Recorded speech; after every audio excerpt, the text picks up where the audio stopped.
How do you set your goals?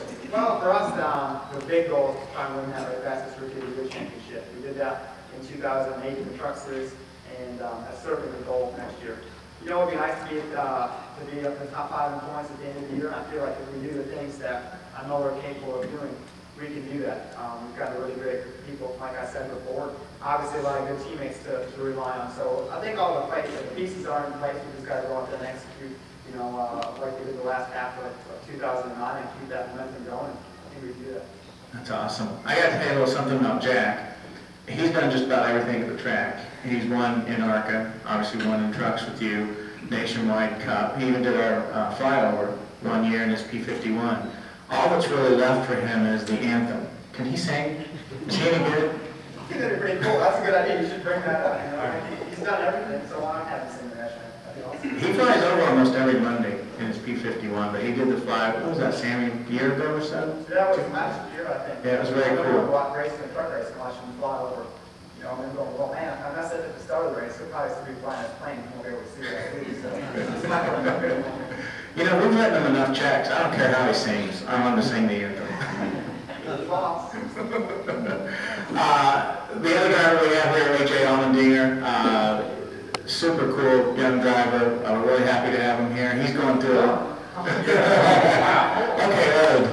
You're an old man. Medium? Not old yet. Medium. Okay. We don't ever want to be old, do you? No. All right. AJ had a rough go of it at MIS. I won't tell you where he finished last year. But after you left Michigan, That's nice. Just start off like that. and on a positive note, you had 3 every. We're here to promote other races. We're here to promote this one. How about this? How about this? Just leave it at I know every aspect of the racetrack. How about that? I've tested everything out on the racetrack. That's good. I like that. Yeah. And are you happy with it? Yeah. I mean, the safety here is great. Yeah. We appreciate that. Now, you're going through a lot of changes with ownership. You want to talk about that? What that's like? Well, same ownership. We're just moving in. We're just moving into different race shops, different manufacturer, new teammate. So really excited at Rich Petty Motorsports being a part of Ford Racing. We got to be a part of it last year, last 3 races, and we ran inside the top 10 all 3 races. So that was something that was exciting, built some momentum going into this season. But at the same point, a lot of change, merged with Yates, and that's a good thing because we got a lot of horsepower in the hood now. So that's going to be a really good thing. And team's just working hard. They're getting cars in the race shop as we speak. I know in between the speed weeks at Daytona, they have to go back in the shop and get the California and Las Vegas car ready. So don't envy the crew guys right now, but all in all, I'm really excited about this season to be a part of Richard Petty Motorsports, to be a part of Ford, kind of have that alliance with Roush Fenway, and more importantly, just part of NASCAR. I think this is going to be a great season for NASCAR in general. They're doing a lot of rules changes. Hopefully, it's better racing for the fans, and I think we're going to see just a lot of new things out there that we've seen in the last couple of years. So I'm really pumped up about it. I am too. And you mentioned the rules changes. You think those will be positive, particularly at Daytona? That's where a lot of the rules are with the bump drafting. Where did you fall in the bump drafting rules? Well, I mean, I think it's we're out there to race, and we got to go out there and race. And the yellow line rule, by keeping that, I think that's a good idea because in the end, we're all crazy race car drivers. So if you give us more room to race, that's legal. We're going to find it, and eventually at Daytona, the turn does come up on you. As surprising that is. So if you're like 5 or 6 wide going into 3, which we would try, and we're not very smart, so we tried probably like lap 2, and we all wrecked. So ultimately, we're going to try to save that for the end. But in the end, we got to go out there and race. So the more open we are in control of the race car, and the end result is we still have to finish. So that's kind of our decision to find out how we're going to do that. And you've got a lot of big name owners, really big, really popular, well known, and one of them is the King. So with all those different owners, who has final say? Is the King the King when it comes down to? Well, in the end, yeah, he's the King. I mean, you can't top the King. So, and the best thing is he's got like the longest index fingers you've ever seen. So he starts shaking at you, he starts tapping you on the chest. Yeah, you go with whatever he says.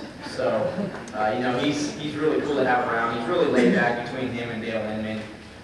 It's a lot of fun having them at the racetrack, and they're supportive, listening to the old stories about what they went through in the 60s and 70s. And, it's just, honestly, it's a fun race team to be around, and everybody shows that on their face. And I think just back at the shop and at the racetrack, you're going to see just how excited everybody is about this season. And for me, I know this personally, my best chance in 4 years of NASCAR Sprint Cup racing, that best opportunity to go out there and be with the contender and hopefully show what I can do.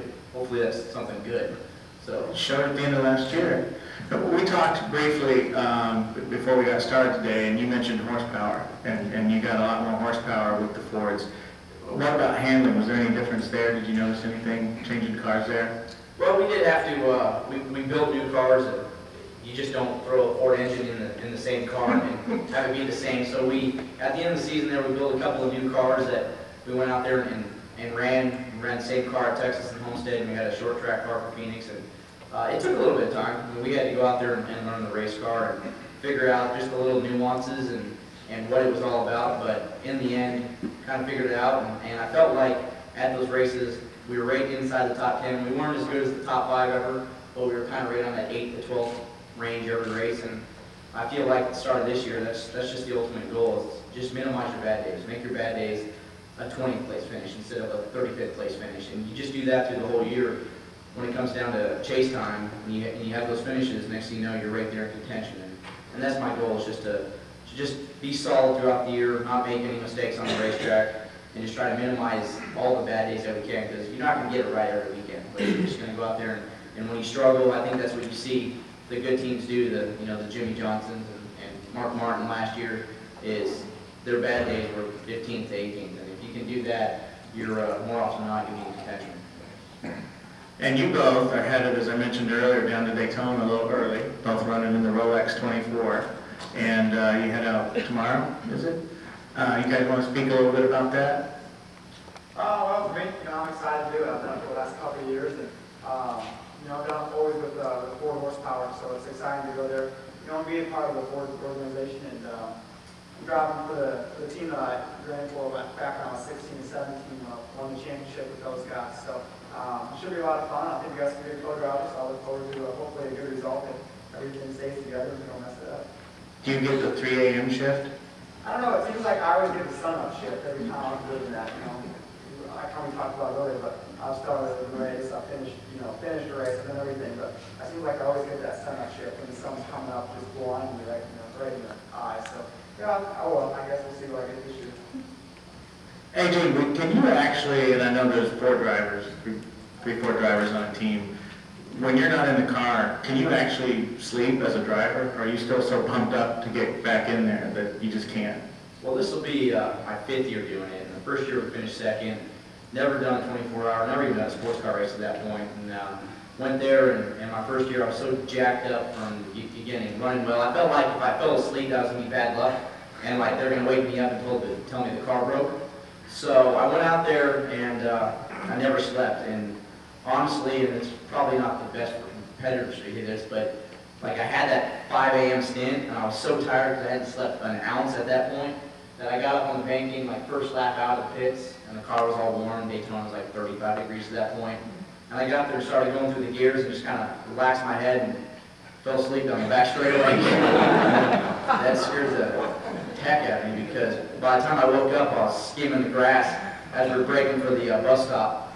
And that was something that kept me up the rest of the stint there. And no, it was nuts, because I didn't sleep that whole race, and I paid the price at the end. I happened to be in the car the last 2 hours of the race, and I was just worn out, just tired. So each year, I think it's just kind of with everything that you do, it's experience. You know kind of what your body needs, food, drink-wise, and each year I've kind of learned to relax more and more. And this year I think I'll be the 4th driver in, so I won't be in for the first 4 or 5 hours. So really, it's just about